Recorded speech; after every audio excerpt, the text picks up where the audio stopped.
J'insiste sur le fait, je l'ai déjà dit tout à l'heure, je le répète, que les États-Unis nous poussent à la faute. Parce qu'eux ne sont pas pénalisés sur les produits agricoles. D'ailleurs, les États-Unis, pendant ce temps-là, Exxon travaille avec Rosneft, vous savez, en Russie. Ils nous ont même fait le même coup déjà avec l'Iran. Nous n'avons plus de politique qui défend l'intérêt des Français en général, des agriculteurs en particulier.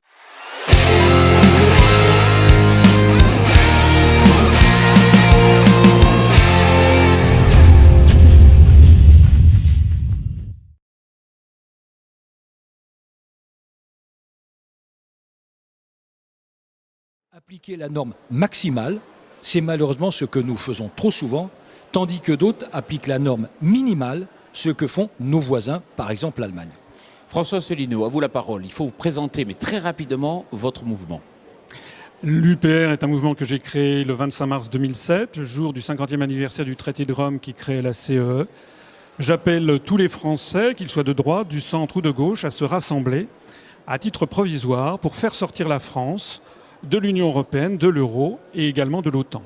Donc on pourrait se dire, attention, ça sort d'un uluberlu, quelqu'un, mais pourtant vous connaissez bien, puisque justement vous êtes inspecteur général des finances et vous êtes à Bercy. Donc vous voyez de l'intérieur ce qui se passe ? Oui, j'avais été d'ailleurs nommé délégué général à l'intelligence économique par M. Sarkozy, ce qui prouve que je n'étais pas probablement le roi des imbéciles. En attendant, ce que je voulais dire, c'est que, et c'est le message moi, que je suis venu apporter ici aux agriculteurs, je ne suis pas venu partager leur inquiétude. Ça, c'est un discours de politicien. Moi, je suis venu leur expliquer ce qui se passe. Ce qui se passe, c'est qu'il y avait 3 millions d'agriculteurs en 1962. Il n'y en avait plus que 627 000 en 2000. Au rythme où nous allons, il y en aura moins de 200 000 en 2030, dans 15 ans. Nous assistons à la destruction de l'agriculture française. Nous assistons à à non-assistance à agriculteurs en danger.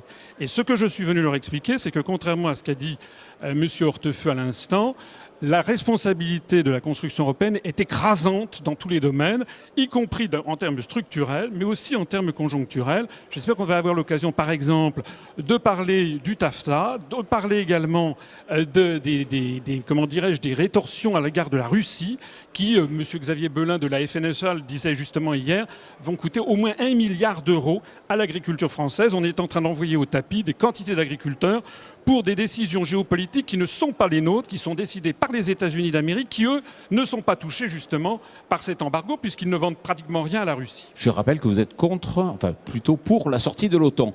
Brice Hortefeux, est-ce que vous partagez effectivement cette idée que l'embargo russe aujourd'hui va coûter cher en fait aux filières ?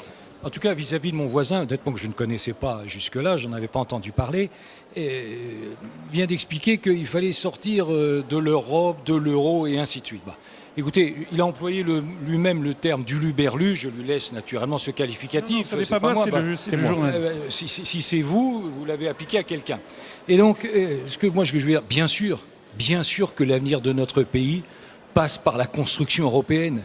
Au moment même où dans le monde se construisent des grands ensembles, proposés comme schéma d'avenir, comme perspective, le repli, mais naturellement, personne ne peut y croire et personne ne peut penser que c'est la solution.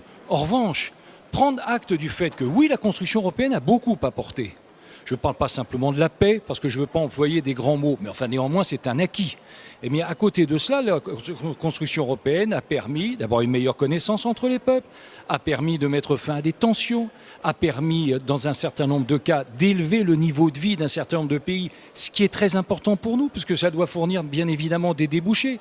Considérer que le repli sur soi allait nous offrir naturellement de nouveaux marchés, quelle curieuse idée. Bien évidemment, pour qu'on avoir de nouveaux marchés, il faut qu'il y ait une construction et que ces marchés soient accessibles.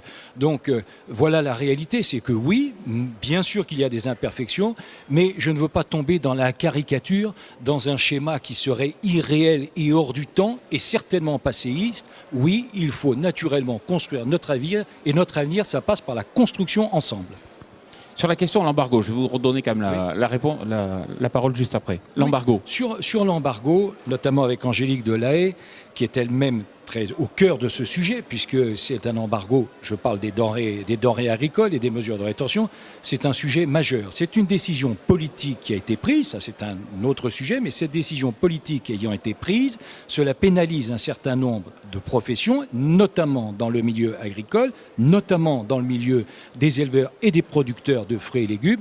Et s'il y a une décision politique qui est prise, celle-ci doit donc être compensée s'il y a des problèmes que cela suscite. Donc, à partir du moment où la décision politique est prise, il faut que les pouvoirs publics prennent leurs responsabilités et compensent aux agriculteurs ce qui se dessine. Je rappelle qu'il y a une initiative qui a été prise par le gouvernement, c'était 23 centimes par exploitation, c'est certainement pas ça la solution. C'est très bas, effectivement. François Asselineau. Alors on a entendu le discours européiste classique, ça fait 15 ans que M. Hortefeux est député européen, ça fait 3 mandats successifs, ça fait 15 ans, ça fait des années qu'on entend les mêmes histoires. Soyons sérieux. Est-ce que quand vous allez dans un hypermarché, vous ne constatez pas qu'il y a des produits agricoles qui viennent du monde entier? Donc la France étant sortie de l'Union européenne aura bien entendu pourra commercer avec le monde entier et y compris avec les pays européens. On nous fait le procès de vouloir d'être des ringards, mais regardez ce qui se passe ailleurs. Il y a actuellement plusieurs ministres du gouvernement britannique, avec lesquels d'ailleurs la France a des meilleures relations, et qui ont demandé de sortir de l'Union européenne. Le problème, on ne peut pas en traiter de ce sujet, qui est un sujet grave, en quelques minutes. Mais c'est quand même un sujet que les téléspectateurs doivent avoir à l'esprit. Est-ce que vous savez quelque chose, par exemple? Beaucoup d'agriculteurs sont convaincus que si nous sortions de l'Union européenne, nous n'aurions plus de subventions. C'est un mensonge. Les subventions, vous savez comment ça fonctionne, l'Europe? L'Europe ne produit rien. Elle ne fait que redonner aux pays les taxes que lui sont versées par les pays de l'Union européenne. Actuellement, la France donne chaque année 21 milliards d'euros à la Commission européenne, qui nous en restitue 14 milliards avec le drapeau bleu aux étoiles d'or. Ce qui signifie que lorsque nous serons sortis de l'Union européenne, qui de toute façon, que cela plaise ou pas à M. Hortefeux, va exploser. Quand nous serons sortis de l'Union européenne, non seulement nous pourrons toujours donner les mêmes subventions aux agriculteurs, mais cette fois-ci avec le drapeau bleu, blanc, rouge, mais nous aurons de surcroît 7 milliards d'euros à consacrer, soit au désendettement, soit à une politique sociale, par exemple le logement, ou même, pourquoi pas, au niveau de vie des agriculteurs.